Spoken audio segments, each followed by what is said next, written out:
Hello மக்களே, எல்லாருக்குமே ஒரு குட் நியூஸ் என்ன அப்படின்னு சொல்லி பார்த்தீங்கன்னா, ஆர்ஆர்பியிலேருந்து டெக்னீஷியன் போஸ்ட்டுக்கான 2வது நோட்டிஃபிகேஷனும் ரிலீஸ் பண்ணிட்டாங்க அஃபீஷியலாக. அதை பற்றி ஷார்ட் நோட்டீஸ் ஆல்ரெடி கொடுத்துருந்தாங்க.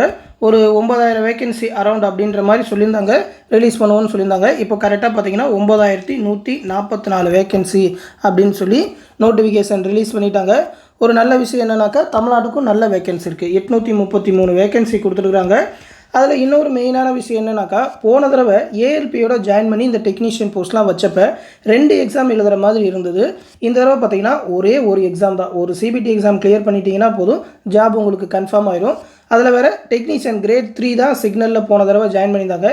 இந்த தடவை சிக்னல்லையும் பார்த்தீங்கன்னா கிரேட் 1க்கே டைரெக்டாக போஸ்டிங் கொடுத்துருக்காங்க. சேலரியும் கொஞ்சம் ஹை லெவலான சேலரி தான். ஏஜ்லேயும் பார்த்தீங்கன்னாக்கா ஒரு 3 வருஷம் பேண்டமிக்னால ரிலாக்ஸேஷன் கொடுத்துருக்காங்க. சிலபஸுமே நிறையா சேஞ்ச் பண்ணி ஈஸியாக்கியிருக்காங்க. அப்படின்றதுனால கண்டிப்பாக நிறைய பேர் எலிஜிபிளாக இருப்பாங்க. ஏன்னா பார்த்தீங்கன்னா குவாலிஃபிகேஷன்லையுமே இன்ஜினியரிங், டிப்ளமோ, பிஎஸ்சி அப்படின்னு சொல்லி நிறைய விதமாக கொடுத்துருக்காங்க. அதனால் எல்லா டீட்டெயிலுமே 1 by 1 இந்த நோட்டிஃபிகேஷனில் ஃபுல்லாகவே பார்த்துருவோம். பொறுமையாக இந்த வீடியோ ஃபுல்லாகவே பாருங்கள். அது மட்டும் இல்லாமல் இந்த டெக்னீஷியனுக்கான கிளாஸஸ் எல்லாமே நம்ம கண்டக்ட் பண்ணிகிட்ருக்கோம் ஆன்லைன் மூலமாக. ரயில்வே எக்ஸாம் எல்லாத்துக்குமே, அதாவது மேக்ஸ், ரீசனிங், ஸ்டேடிஜிகே, கரண்ட் அஃபேர்க்கான கிளாஸஸ், ஜென்ரல் சயின்ஸ்க்கான மெட்டீரியல் பிடிஎஃப் ஒன்லைனராகவே நம்மளோட ஸ்கூல் புக்ஸை பேஸ் பண்ணி தமிழ்லேயே மெட்டீரியல் எல்லாமே மேக் பண்ணியிருக்கோம். அது எல்லாமே டெலகிராம் குரூப் மூலமாகவே கொடுத்துருவோம். நீங்கள் அந்த கிளாஸஸில் ஜாயின் பண்ணணும்னு நினச்சிங்கனாக்கா 8903302290 அப்படின்ற வாட்ஸ்அப் நம்பருக்கு இந்த மாதிரி ரயில்வே கிளாஸஸில் ஜாயின் பண்ணணும் அப்படின்னு சொல்லி மெசேஜ் பண்ணுங்கள். அவங்க ப்ரொசீஜர் சொல்லுவாங்க. 999 ரூபா மட்டும்தான் ஃபீஸ் சொல்லியிருக்கோம்.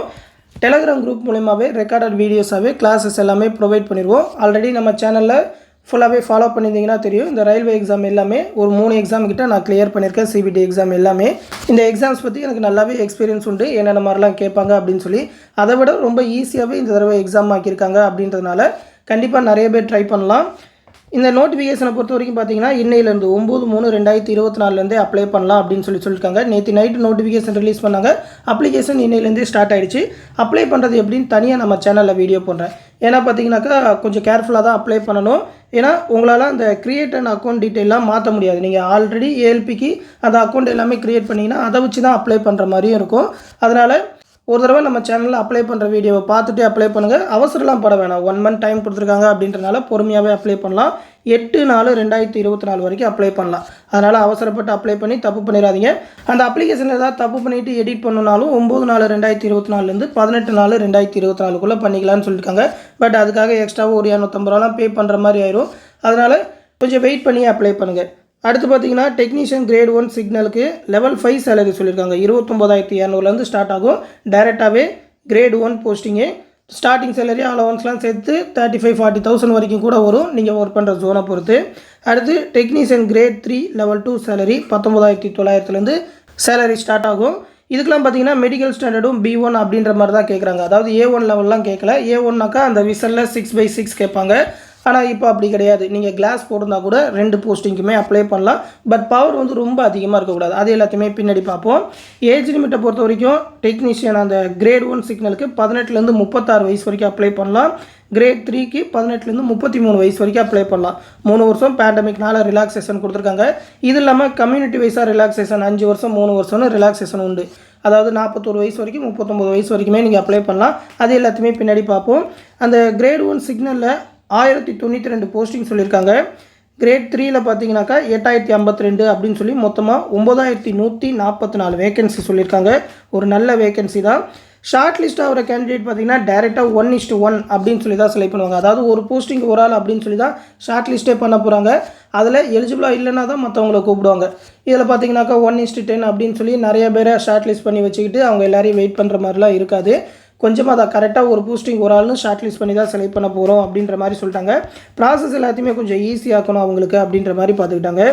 மெடிக்கல் ஸ்டாண்டர்டை பொறுத்த வரைக்கும் அந்த சிக்னல் போஸ்ட்டுக்கு A3, மற்றதுக்கெலாம் பார்த்தீங்கன்னா B1 B2 அப்படின்ற மாதிரி தான் கொடுத்துருக்குறாங்க. அதனால் நீங்கள் கிளாஸ் போட்டிருந்தா கூட அப்ளை பண்ணலாம். பவர் தான் ரொம்ப அதிகமாக இருக்கக்கூடாது. 9/6 இருந்தால் போதும் டிஸ்டன்ஸ் விசன் அப்படின்னு சொல்லி தான் சொல்லியிருக்காங்க. ஏஜ் லிமிட் ஆல்ரெடி பார்த்துட்டோம். அந்த 18லேருந்து 36, அதுக்கப்புறம் 18லேருந்து 33 அப்படின்னு சொல்லியிருக்காங்க. SC/ST கேண்டிடேட்டுக்கு 5 வருஷம் ரிலாக்ஸேஷன் உண்டு. அதாவது நீங்கள் கிரேட் 1 போஸ்டிங் அப்ளை பண்ணுறீங்க அப்படின்னாக்கா 41 வயசு வரைக்கும் SC/ST கேண்டிடேட் அப்ளை பண்ணலாம். அதே மாதிரி 3 வருஷம் ரிலாக்ஸேஷன் வந்து ஓபிசி கேண்டிடேட்டுக்கு அவங்க வந்து 39 வயசு வரைக்கும் அப்ளை பண்ணலாம் அப்படின்னு சொல்லியிருக்காங்க. இதுவே டெக்னீஷியன் கிரேட் 3க்கு ஆல்ரெடி அதில் வந்து 33 வயசுன்னு சொல்லுறதுனால எஸ்சி எஸ்டி கேண்டிடேட் 38 வயசு வரைக்கும், ஓபிசி கேண்டிடேட் 36 வயசு வரைக்கும் அப்ளை பண்ணலான்னு இருக்காங்க. அது இல்லாமல் ex serviceman, PWD candidate, women's கேண்டிடேட்டுக்குன்னு ஏஜ் ரிலாக்ஸேஷன் உண்டு. அது எல்லாத்தையுமே இந்த நோட்டிஃபிகேஷனில் பார்த்துக்கோங்க. இந்த நோட்டிஃபிகேஷன் பிடிஎஃப் வந்து நம்மளோட டெலகிராம் குரூப்பில் கொடுத்துருக்கேன். நம்ம என்ன தான் ஏஜ் ரிலாக்ஸேஷன் கொடுத்தாலும் எந்த டேட் ஆஃப் பர்த்துக்குள்ளே பிறந்திருக்கணும்னு நிறைய பேருக்கு டவுட் இருக்கும். அதையும் தெளிவாக கொடுத்துட்டாங்க பாருங்கள். 1/7/2006க்கு மேலே பிறந்திருக்கக்கூடாது. எஸ்சி எஸ்டி கேண்டிடேட்னா அந்த சிக்னல் போஸ்ட்டுக்கு 1983 7ஆம் மாதம் 2ஆம் தேதிக்கு முன்னாடி பிறந்திருக்கக்கூடாது. ஓபிசி கேண்டிடேட்னா 1985 7ஆம் மாதம் 2ஆம் தேதிக்கு முன்னாடி பிறந்திருக்கக்கூடாது அப்படின்னு சொல்லியிருக்காங்க. இதுவே அந்த கிரேட் 3க்கு பார்த்தீங்கன்னாக்கா ஓபிசி கேண்டிடேட் 1988 7ஆம் மாதம் 2ஆம் தேதிக்கு முன்னாடி பிறந்திருக்கக்கூடாது. 1986 7ஆம் மாதம் 2ஆம் தேதிக்கு முன்னாடி எஸ்சி எஸ்டி கேண்டிடேட் பிறந்திருக்கக்கூடாது. டேட்டு கூட தெளிவாக கொடுத்துருக்காங்க. இதை எல்லாத்தையுமே பார்த்துக்கோங்க. ஏன்னா நிறைய பேருக்கு இந்த டவுட் திரும்ப கேட்டுக்கிட்டே இருப்பாங்க. அடுத்து எஜுகேஷன் குவாலிஃபிகேஷன்லாம் கடைசியாக ஆக்ஷனில் கொடுத்துருக்காங்க. அதை கடைசியாக பார்ப்போம். அடுத்து எக்ஸாம் ஃபீஸை பொறுத்த வரைக்கும் பார்த்தீங்கன்னா எல்லா கேண்டிடேட்டுக்கும் 500 ரூபா சொல்லியிருக்காங்க. நீங்கள் அந்த சிபிடி எக்ஸாம் அட்டன் பண்ணிட்டீங்கன்னா 400 ரூபா ரீஃபண்ட் பண்ணிடுவாங்க உங்களோட பேங்க்குக்கு. அடுத்து பார்த்தீங்கன்னா SC ST candidate, ex serviceman, female, transgender, அதுக்கப்புறம் எக்கனாமிக்கலி பேக்வர்ட் கிளாஸஸ்க்குலாம் 250 ரூபா தான் சொல்லியிருக்காங்க. நீங்கள் சிபிடி எக்ஸாம் அட்டன் பண்ணிட்டீங்கன்னா அந்த 250 ரூபாயை ரிட்டர்ன் பண்ணிடுவாங்க. ஃபீஸே கிடையாதுன்னு தான் அர்த்தம். எதுக்காக இந்த மாதிரி ஃபீஸ் வச்சுருக்காங்கன்னா தேவையில்லாமல் சும்மா நிறைய பேர் அப்ளை பண்ணிவிட்டு எக்ஸாம் எழுத மாட்டேங்கிறாங்கன்னு இந்த மாதிரி வச்சுருக்காங்க. நீங்கள் எக்ஸாம் அட்டன் பண்ணிட்டீங்கன்னா ரிட்டர்ன் பண்ணிடுவாங்க. அடுத்து ரெக்யூமெண்ட் ப்ராசஸை பொறுத்த வரைக்கும் ஒரே ஒரு சிபிடி எக்ஸாம் தான். அதுக்கப்புறம் டாக்குமெண்ட் வெரிஃபிகேஷன், மெடிக்கல் எக்ஸாமினேஷன் அப்படின்னு சொல்லியிருக்காங்க. சிலபஸை பொறுத்த வரைக்கும் பார்த்தீங்கன்னா டெக்னீஷியன் கிரேட் 1க்கு பேட்டர்ன் பார்த்தீங்கன்னா 90 நிமிஷத்தில் 100 கொஷின், நெகட்டிவ் மார்க் உண்டு 1/3 அப்படின்னு சொல்லி தமிழ்ல எக்ஸாம் எழுதலாம். ஓகேவா? எல்லாமே பார்த்தீங்கன்னா எல்லா லாங்குவேஜ்லையுமே நடக்கும். எல்லா எக்ஸாமுமே எல்லா லாங்குவேஜ்லையுமே நடக்கும். நீங்கள் தமிழ்லேயே எல்லா எக்ஸாமுமே எழுதலாம். சிலபஸை பொறுத்த வரைக்கும் பார்த்தீங்கன்னாக்கா ஜென்ரல் அவேர்னஸ்னு சொல்லியிருக்காங்க. அதாவது current affair, geography, history, polity, constitution, economy, இது எல்லாமே ஜென்ரல் அவேர்னஸில் வரது தான். அடுத்து ரீசனிங், அதே மாதிரி கோடிங், டிகோடிங், அந்த நம்பர் சீரிஸ், இந்த மாதிரி பார்த்தீங்கன்னாக்கா ரீசனிங்கில் கேட்பாங்க. எல்லாமே காமன் பேட்டர்ன் தான். அதுக்கப்புறம் பேசிக் கம்ப்யூட்டர்ஸ் அண்ட் அப்ளிகேஷன், அதுக்கு வந்து பேசிக்கான கம்ப்யூட்டர் எல்லாமே கேட்பாங்க. அதாவது அந்த input output devices, MS office, அதாவது அந்த ஷார்ட்கட் கீஸு, அந்த சாஃப்ட்வேர்ஸு, நெட்ஒர்க்கு, அந்த மாதிரி பேசிக்கான இருக்கிற கம்ப்யூட்டர் நாலேஜுக்கு எல்லாமே கேட்பாங்க. அது எல்லாத்துக்குமே பிடிஎஃபாக ஆன்லைன்லேயே இருக்குது. அது எல்லாத்தையுமே நம்ம கோர்ஸ்லேயே ப்ரொவைட் பண்ணிடுவோம். மேக்ஸை பொறுத்த வரைக்கும் பார்த்தீங்கன்னாக்கா நார்மலாக இருக்கிற எல்லா மேக்ஸ் டாப்பிக்குமே கொடுத்துருக்குறாங்க. அது எல்லாத்துக்குமே நம்ம கிளாஸஸ் ப்ரொவைட் பண்ணிடுவோம். பேசிக் சயின்ஸ் அண்ட் இன்ஜினியரிங்கை பொறுத்த வரைக்கும் எல்லாமே பார்த்தீங்கன்னா ஃபிசிக்ஸ் ரிலேட்டடாக தான் கேட்டிருக்காங்க. தனியாக ஒரு டாப்பிக்காக வச்சுருக்காங்க அந்த சிக்னல் கிரேட் 1க்கு. இதுக்கு நீங்கள் பார்த்தீங்கன்னாக்கா மோஸ்ட்லி ஃபிசிக்ஸ் தான் படிக்கணும். கொஞ்சம் கெமிஸ்ட்ரியும் கலந்து வர மாதிரி இருக்குமே தவிர லைஃப் சயின்ஸ்லாம் இதில் வராது. ஃபிசிக்ஸ் தான் ரொம்ப டீப்பாக கேட்குற மாதிரி இருக்கும். அதுவும் பார்த்திங்கன்னா கொஞ்சம் ப்ராப்ளமேட்டிக்காகவும் இருக்கும். அதுக்காக நீங்கள் சிபிஎஸ்சி லெவலுக்கு விழுந்து படிக்கணும்லாம் கிடையாது. நம்மளோட ஸ்கூல் புக்ஸே போதும். ஏன்னா பார்த்தீங்கன்னா இப்போ வந்திருக்க நியூ எடிஷன் வந்து சிபிஎஸ்சி பேஸ் பண்ணி தான் நீட் எக்ஸாமுக்காக க்ரியேட் பண்ணியிருக்காங்க. அதனால் ரொம்ப ஸ்டாண்டர்டாகவே இருக்குது. நம்மளோட ஸ்கூல் புக்ஸே போதும் தான் சொல்லுவேன். நல்லாவே அனலைஸ் பண்ணி தான் 1 லேயராகவே மெட்டீரியல் மேக் பண்ணியிருக்கோம். நீங்கள் தமிழ்நாடு ஸ்கூல் புக்ஸோட ஃபிசிக்ஸ் பார்ட்ஸ் படித்தாலே போதும். ஜென்ரல் அவேர்னஸ்லேருந்து 10 கொஸ்டின் தான் கேட்பாங்க. ரீசனிங்லேருந்து 15 கொஸ்டின், அந்த பேசிக் கம்ப்யூட்டர்லேருந்து ஒரு 20 கொஸ்டின், மேக்ஸ்லேருந்து 20 கொஸ்டின், பேசிக் சயின்ஸ் அண்ட் இன்ஜினியரிங்லேருந்து தான் 35 கொஸ்டின் அப்படின்னு சொல்லியிருக்காங்க. மொத்தமாக பார்த்தீங்கன்னாக்கா 100 கொஸ்டின் 100 மார்க்குக்கு. அடுத்து டெக்னீஷியன் கிரேட் 3க்கு பார்த்தீங்கன்னாக்கா 100 கொஸ்டின் 90 நிமிஷம். அதே மாதிரி தான் 1/3 தான் நெகட்டிவ் மார்க்கு. சிலபஸ் வந்து ரொம்ப கம்மி. அதாவது பார்த்தீங்கன்னா மேக்ஸ் அப்படின்னு சொல்லி லிமிட்டட் டாபிக் தான் கொடுத்துருக்காங்க. ரீசனிங்லும் லிமிட்டட் டாபிக் தான். ஜென்ரல் சயின்ஸ் அப்படின்னு சொல்லி ஃபிசிக்ஸ், கெமிஸ்ட்ரி, லைஃப் சயின்ஸ்னு மொத்தமாக முடிச்சிட்டாங்க. காமனாக தான் கேட்பாங்க. ஜென்ரல் அவேர்னஸ் அப்படின்னு சொல்லி அந்த கரண்ட் அஃபேர் மற்ற பார்ட் எல்லாமே ஜென்ரல் அவேர்னஸில் சேர்த்துட்டாங்க. பாலிட்டி, எக்கனாமி எல்லாமே. மேக்ஸை பொறுத்த வரைக்கும் 25 கொஸ்டின், ரீசனிங்கை பொறுத்த வரைக்கும் 25 கொஸ்டின், சயின்ஸை பொறுத்த வரைக்கும் தான் 40 கொஸ்டின் அப்படின்னு சொல்லியிருக்காங்க. தமிழ்நாடு ஸ்கூல் புக்ஸ் படித்தாலே போதும்னு நான் கேரண்டியாக சொல்லுவேன். ஏன்னா அந்த புக்ஸை படித்து தான் நானும் கிளியர் பண்ணேன். அந்த ஸ்டாண்டர்ட் தான் கேட்பாங்க. ரயில்வே வந்து ரொம்ப டீப்பாக போகிற மாதிரிலாம் கேட்க மாட்டாங்க. ஜென்ரல் அவேர்னஸில் ஒரு 10 கொஸ்டின் அப்படின்னு சொல்லி மொத்தமாக பார்த்தீங்கன்னா 100 கொஸ்டின் 100 மார்க்குக்கு அப்படின்னு சொல்லியிருக்காங்க. அப்ளை பண்ணுறது பார்த்தீங்கன்னா ஆர்ஆர்பியோட அஃபீஷியல் வெப்சைட் rrbchennai.gov.in தான் அப்ளை பண்ணணும். நீங்கள் மற்ற ஜோனுக்குமே அப்ளை பண்ணலாம். பெங்களூர் மற்ற ஜோனுக்கும் அப்ளை பண்ணலாம். ஆனால் ஏதாவது ஒரு ஜோனுக்கு தான் அப்ளை பண்ணணும். அதை மட்டும் கரெக்டாக தெரிஞ்சுக்கோங்க. ஒன்றுக்கு மேலே அப்ளை பண்ணிங்கன்னா உங்களோட அப்ளிகேஷனை ரிஜெக்ட் பண்ணிடுவாங்க. இதுக்கான எஜுகேஷன் குவாலிஃபிகேஷன் பார்த்தீங்கன்னா டெக்னீஷியன் கிரேட் 1 சிக்னலுக்கு bachelor of science in physics, electronics, computer science, information technology, instrumentation முடிச்சிருக்கணும்னு சொல்லியிருக்காங்க. அதாவது பிஎஸ்சியில் ஃபிசிக்ஸு, அப்படி இல்லைனா electronic, computer science, information technology, instrumentation முடிச்சிருக்கணும். அப்படி இல்லைனாக்கா 3 இயர்ஸ் டிப்ளமோவில் அதே எபோவ் பேசிக் ஸ்ட்ரீம்ஸ் அப்படின்னு சொல்லி கொடுத்துருக்காங்க. ஃபிசிக்ஸ் இல்லைனா electronics computer science information technology இன்ஸ்ட்ருமெண்டேஷனில் டிப்ளமோ முடிச்சிருக்கலாம். அப்படி இல்லைனாக்கா டிகிரி இன் இன்ஜினியரிங்லேயும் இதே ஸ்ட்ரீம் அந்த electronic computer science information technology instrumentation முடித்தவங்க அப்ளை பண்ணலான்னு சொல்லியிருக்காங்க. இதில் பார்த்தீங்கன்னா சிவில் மெக்கானிக்லாம் சேர்க்கல. அதெல்லாம் பார்த்தீங்கன்னா டெக்னிக்கல் குவாலிஃபிகேஷனாக இருந்தாலும் இதில் சொல்லலை. பட் ஃபிசிக்ஸ் எல்லாமே பார்த்தீங்கன்னா அந்த ஸ்ட்ரீமில் கலந்து தான் வரும்னாலும் இவங்க இந்த டாபிக் தான் மென்ஷன் பண்ணியிருக்காங்க. அப்படின்றனால இந்த மேஜர் எடுத்தவங்க மட்டும்தான் அப்ளை பண்ண முடியும். Physics, electronics, computer science, information technology, instrumentation என்ன போஸ்ட்டுக்குன்னு பார்த்தீங்கன்னாக்கா அந்த சிக்னலில் வர கிரேட் 1க்கு.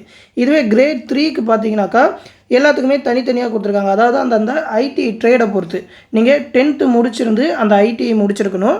அப்படி இல்லைனாக்கா 10th முடிச்சிருந்து அந்தந்த ட்ரேடில் அப்ரண்டிஸ் ட்ரைனிங் முடிச்சிருக்கணும் அப்படின்னு சொல்லியிருக்காங்க. டிப்ளமோ முடிச்சிருந்தாலும் சரி, இன்ஜினியரிங் முடிச்சிருந்தாலும் சரி, அதெல்லாம் அப்ரண்டிஸ்க்கு கணக்கு எடுத்துக்க மாட்டாங்க. ஒன்று 10th முடிச்சிருந்து அந்த அப்ரண்டிஸ் மட்டும் பண்ணியிருக்கணும். அப்படி இல்லைனா 10th முடிச்சிருந்து அதில் ஐடி படிச்சிருக்கணும் அப்படின்னு சொல்லியிருக்காங்க. இந்த குவாலிஃபிகேஷனில் இருக்கிற எல்லாருமே அப்ளை பண்ணலாம் அப்படின்னு சொல்லியிருக்காங்க. இதுக்கு முன்னாடி போன ஏஎல்பியில் பார்த்தீங்கன்னா கிரேட் 3 சிக்னல் தான் கொடுத்துருந்தாங்க. அதில் பார்த்தீங்கன்னா 12th ஃபிசிக்ஸ் அப்படின்னு சொல்லியிருந்தாங்க. போன நோட்டிஃபிகேஷன் காட்டியிருப்பேன். இப்போ பார்த்தீங்கன்னாக்கா கிரேட் 1 அப்படின்றனால டிகிரி குவாலிஃபிகேஷன் டிப்ளமோ குவாலிஃபிகேஷனுக்கு ஈக்குவலாக கேட்குறாங்க. 12th மேலே கேட்குறாங்க. அதை நல்லா கரெக்டாக பார்த்துக்கோங்க. போன தடவை கிரேட் 3, இந்த தடவை கிரேட் 1. ஆனால் என்னென்ன ஸ்ட்ரீமில் பார்த்துக்கோங்க, இந்த ஸ்ட்ரீமில் இருக்கிறவங்க மட்டும்தான் அப்ளை பண்ண முடியும். அடுத்து வேகன்சியை பொறுத்த வரைக்கும் பார்த்தீங்கன்னா ஆர்ஆர்பி சென்னையில் சிக்னலை பொறுத்த வரைக்கும் ஒரு 48 வேகன்சி. மற்றபடி டெக்னீஷியன் கிரேட் 3ல் எல்லா கிரேடுமே வந்திருக்கு. அந்த பெயிண்டர், கார்பெண்டர்லாம் இதில் வரலை. மற்ற எல்லா ட்ரேடுமே கொடுத்துருக்காங்க. மொத்தம் 833 வேகன்சி கொடுத்துருக்காங்க. தமிழ்நாட்டுக்கு ஒரு நல்ல வேகன்சி தான். வழக்கமாக பார்த்தீங்கன்னா ஒரு 900 வேகன்சி அந்த ரேஞ்சில் தான் கொடுப்பாங்க. அதே ரேஞ்சிலே கொடுத்துருக்காங்க. மற்ற ஜோன்லேயும் வேகன்சி கொடுத்துருக்காங்க. நீங்கள் மற்ற ஜோனுக்கும் அப்ளை பண்ணலாம். என்னை பொறுத்த வரைக்கும் நீங்கள் தமிழ்நாட்டில் அப்ளை பண்ணுறதே பெஸ்ட்டு அப்படின்னு தான் சொல்லுவேன். ஏன்னா வேகன்சி கொஞ்சம் நல்லா தான் இருக்குது. நோட்டிஃபிகேஷனில் இவ்வளோ டீட்டெயில் தான் கொடுத்துருக்குறாங்க. மற்றபடி அப்ளை பண்ணுறது எல்லாத்தையுமே தனியாக ஒரு வீடியோவாக பார்ப்போம். இந்த ரயில்வேக்கான கிளாஸ் பேட்சில் ஜாயின் பண்ண நினைக்கிறவங்க இந்த 8903322990 அப்படின்ற வாட்ஸ்அப் நம்பருக்கு மெசேஜ் பண்ணி ஜாயின் பண்ணிக்கோங்க. கிளாஸஸ் எல்லாமே கண்டினியூஸாக போயிட்டுருக்கு. ஆல்ரெடி பார்த்தீங்கன்னா மேக்ஸ் வீடியோஸ் எல்லாத்தையுமே ப்ரொவைட் பண்ணிட்டோம். அதை நீங்கள் நல்லா ப்ராக்டிஸ் பண்ணிங்கனாலே போதும். மேக்ஸ் ரீசனிங் மெயின், அதை விட்டால் சயின்ஸில் ஃபிசிக்ஸ் டாபிக் ரொம்ப மெயின். அதை நீங்கள் நல்லா படித்து வச்சுக்கிட்டாலே இந்த ரயில்வே எக்ஸாம்லாம் ஈஸியாக கிளியர் பண்ணிடலாம். எஸ்எஸ்சி லெவலுக்குலாம் ரொம்ப டஃப்பாலாம் இருக்காது. ஆர்ஆர்பி வந்து எல்லாராலுமே ஈஸியாக கிளியர் பண்ண முடியும். விருப்பம் இருக்கிறவங்க நம்ம கிளாஸ் பேட்சில் ஜாயின் பண்ணிக்கோங்க. இந்த விஷயத்தை உங்கள் ஃப்ரெண்ட்ஸ் அண்ட் ஃபேமிலி மெம்பர்ஸ்க்கும் சொல்லிடுங்க. அடுத்து இன்னொரு முக்கியமான அப்டேட்டோட சந்திக்கிறேன். நன்றி.